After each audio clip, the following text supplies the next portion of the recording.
Welcome back to the garage. On this edition of the Journey to the Baja 1000, it's time to start picking apart the truck and see how everything did during the race.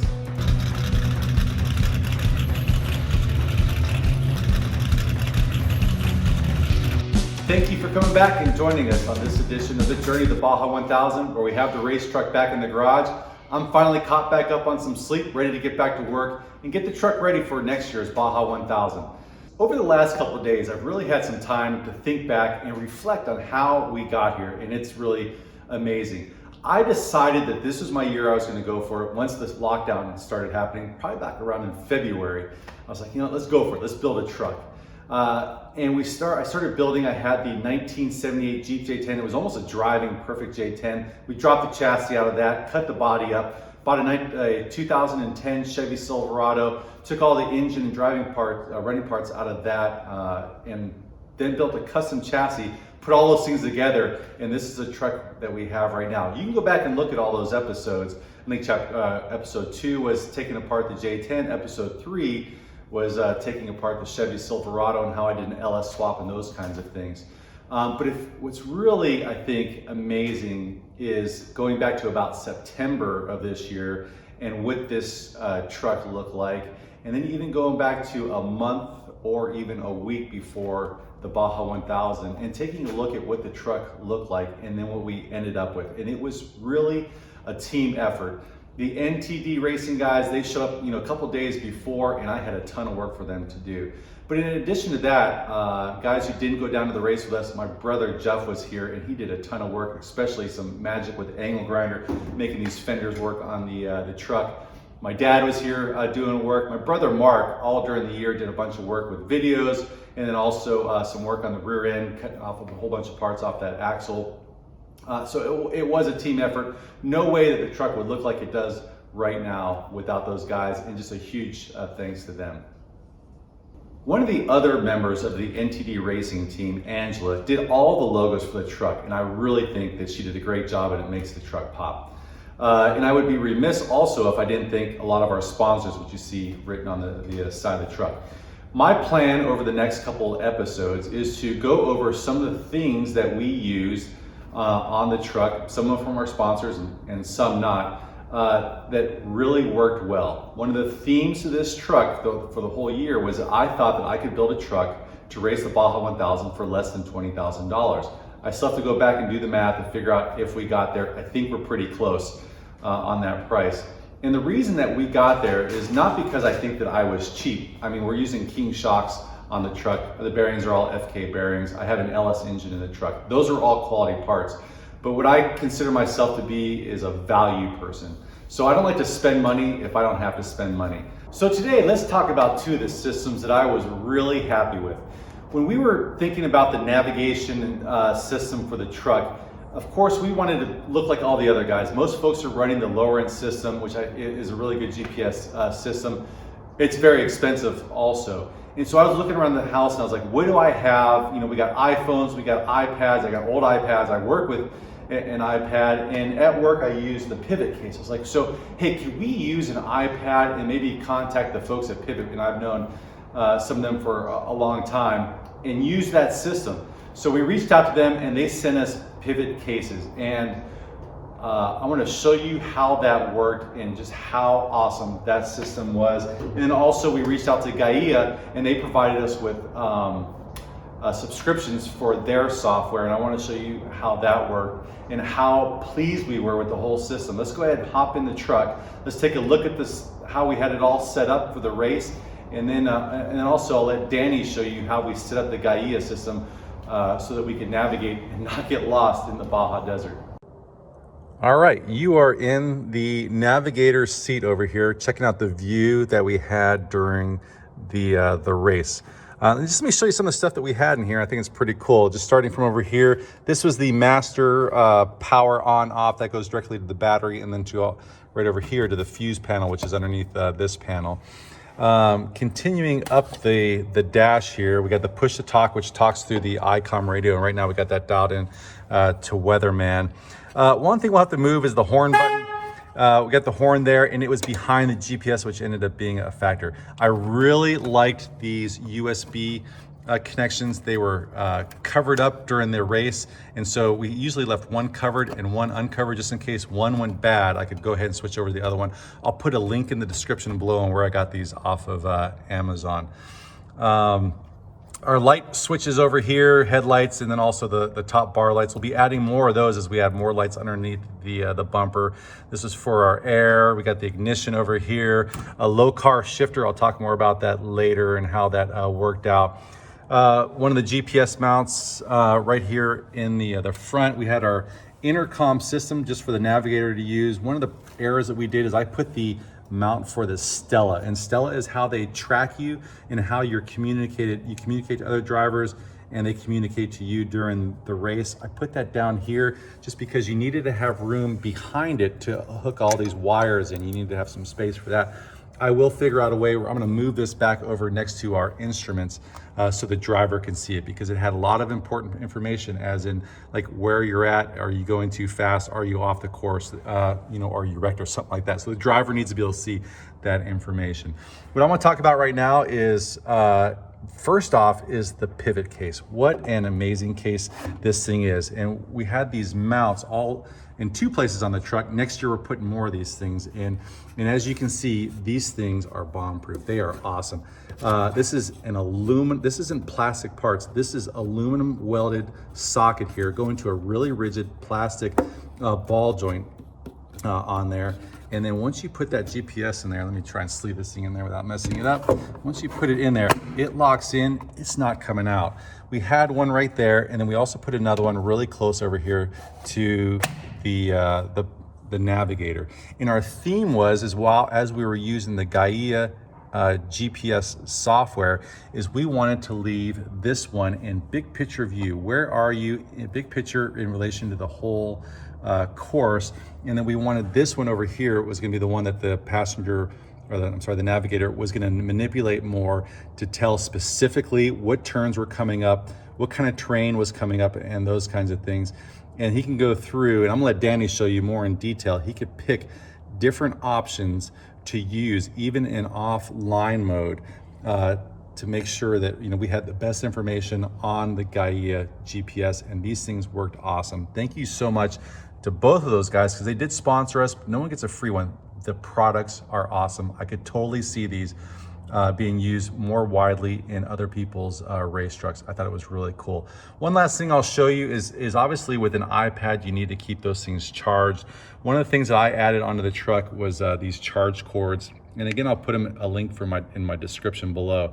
But you know, I'd be worried about all the time maybe knocking off your charge cord and ripping out that lightning plug. And so what we did is we went with these magnetic charge cords, and all you need to do is get that thing close to the lightning plug and it just connects itself right back on super quick, and you're charging again, no problems. And that thing comes off and on. It gives you a little light indicator saying, yep, hey, there you go, I have power, to give you confidence that you still have power to that cord. I thought they were really awesome. Again, a link for that will be in the description below. Let's let Danny talk about how we set up the maps and use those during the race. Hello, Desert Race fans. This is Tango 2, aka Danny, part of the NTD Racing family, and Dave asked me to make a quick video about one of our sponsors and one of the main reasons that we stayed on course at this year's Baja 1000, and that is Gaia GPS. Is this product capable of matching the demands of the Baja 1000 from a navigation point of view? And I can say with a resounding and absolute yes, it was. One thing to note is that we did pair that with our iPad devices. So as you can see here, the Team Tango InReach, several of us had InReach devices. You could pair this with a Bad Elf device. You could even use it with the built-in GPS that comes with an iPad that has a service plan. My iPad does not have a service plan, and we wanted the more pinpoint accuracy of an InReach GPS, and so We paired our devices with 2 of the inReach devices that were in the truck. As you can see here, mine is paired with the Team Tango inReach. So back to the Gaia GPS in particular. So as you can see, our truck was hand built by Dave, and so instrumentation was something that was kept on the minimum. We had a device that was reading outputs for the truck, but as far as what you would expect, big speedometers and whatnot in the cab, we didn't have that. So one of the huge benefits of Gaia is that it has a configurable dashboard over the top, and I will show you what that looks like. So I bring down this drop down and you can set all of the things that are important to you, and I'll let you guys in on some of the thinking behind what we selected. So distance, of course, we had each leg of the race mapped down to a particular distance. This was important for us because taking the Sportsman loop, we could not rely solely on mile markers to do that. So distance was important for each leg. Current speed important. We had figured that to finish in the allotted time of 40 hours, we not only needed current speed, we also needed movement speed, movement time, and stop time for our pits and gas ups.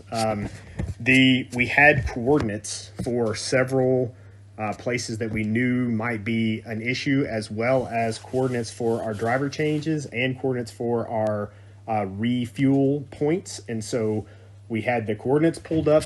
Looking at the map, just as again, this isn't a Gaia tutorial. This is just really to show you the strength of the product. I can say, being Tango 2 and the primary navigator for our team, its points were exact when paired with the inReach device. When zooming in, and I'll zoom into this to point out some other great features. I can say that having used this firsthand, each one of these turns, that it never lagged behind. We were in areas that had 0 cell service in the middle of nowhere, relying on the cellular GPS of the inReach and this Gaia app, and it was flawless. There was not a time where that showed that we were in a place that we actually were. It stayed on course, and our little arrow followed the course exact. Now, some of the reasons that I love the Gaia app is because there are a lot of input places. There's a lot of places where you can go and get resources to help you in your Baja navigation. There you can purchase GPX files from places like Baja pits and places like BF Goodrich pits, and the SCORE organization releases a GPX file of the course that is an official course. And one thing that we do know now that we didn't know before, you can get changes to that course all the way up until hours before the race starts. So how do you deal with that? How do you mitigate that challenge? Well, the way that you do that is you go into your area where you have your overlays and you save maps. And in those maps, you can see that I have a map location for Baja pits. I have the driver changes that I hand put those in. I'll briefly show you how to do that. The main thing that I wanted to show you in this particular section is you notice that I have the BF Goodrich maps turned off. I can go in there and turn those maps back on and give our chase crew the advantage of knowing what are passable roads and what are not passable roads. Now that's something that in the truck we don't need to know, but we can use this same map that we created within the Gaia app to have our chase teams, our support crews, and the guys and gals in the truck exactly on the same page. So, but if I want to clear that out so that I am not confused by the other lines while I'm in the truck navigating, I simply turn that overlay off, because each one of these items that you see on this left nav is an overlay that can be added to the map or taken away. So that, going back to the main map, if you want, you can see that there are a lot of icons and skull and crossbones and whatnot. So if we go into some of these areas, you will see that I have selected different icons to go in there, and adding an icon to this map. In this particular case, this is the outbound traffic and inbound traffic. A lot of the map used similar sections, but if I wanted to add my own icon, it's as easy as touching and holding, and then it pulls up the instructions to add that to the course. You can then go in, set your waypoint, name the waypoint. It brings that up. You can then save that. I'm not going to do that here, but you can save the name, and then once it's saved, and I'll pull up one of the previous icons. Let me cancel that and go into and pull up one of the previous icons. This one is labeled the virtual checkpoint 333. If I go into the information, then I can simply go over here and click this and change that icon to something that my team knows is appropriate for that particular area. We chose to leave the virtual checkpoint as the same icon as SCORE had delivered it to us in that GPX file. So again, this is just a brief overlay of why this solution for navigation really worked for us flawlessly. At no point in time was there any lag between where the map was actually showing us and where we actually were on the course. There were 0 missed turns, 0 OTBs off of the course. There were, or out of bounds, as it's said.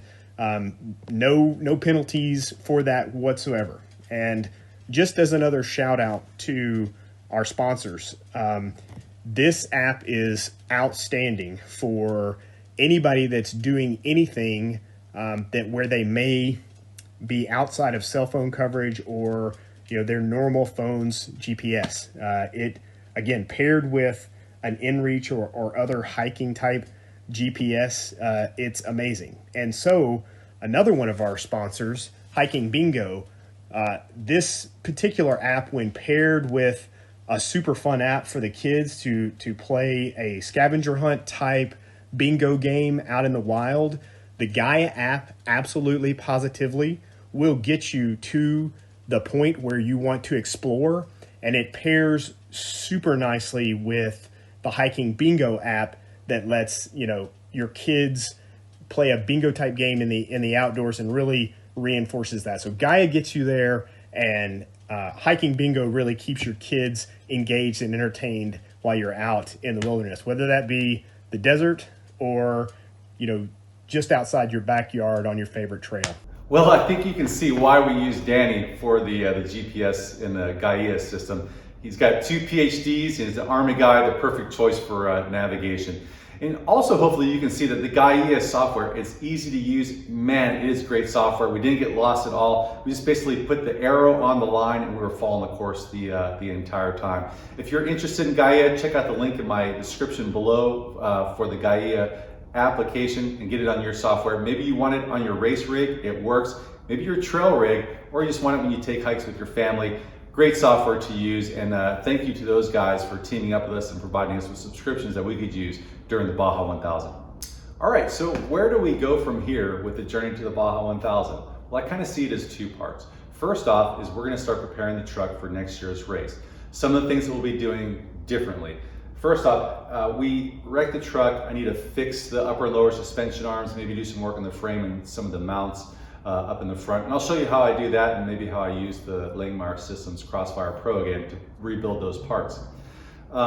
Additionally, just as the guy who built the truck and I'm ultimately responsible for how the truck performs and the safety of the crew, some things I'm going to be doing differently is raising the seat so we have a better view over the hood. We'll be putting a light bar underneath the line of the hood such that the light comes isn't blinding the drivers, because off the light bar we're illuminating the hood, especially with all the silt on top. So we're going to leave that light bar off unless the other light bar fails underneath the hood line, just to give some better visibility. We'll do a lot more with driving practicing, getting all the drivers out here to do some testing, and then also pre-run the course. So we'll be showing all those things.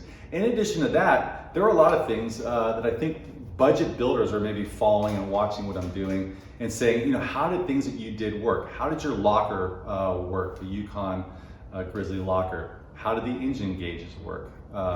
We'll go through all the GPS navigation, obviously did on this one, but just the mounting system for that and how did that work. I'll go through all those things. I'll give you a totally honest assessment on how those things work. If they didn't work well, I won't tell you that they did.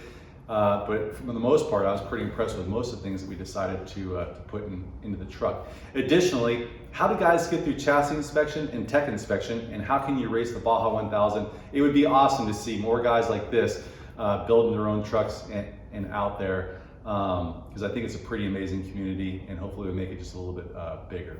So that's what you have to look forward to in future episodes. I can't wait to see you then. Please don't forget to help us out by liking and subscribing to this channel, maybe hitting the bell for getting notifications for future episodes, and we'll see you in the next episode. Take care of yourself.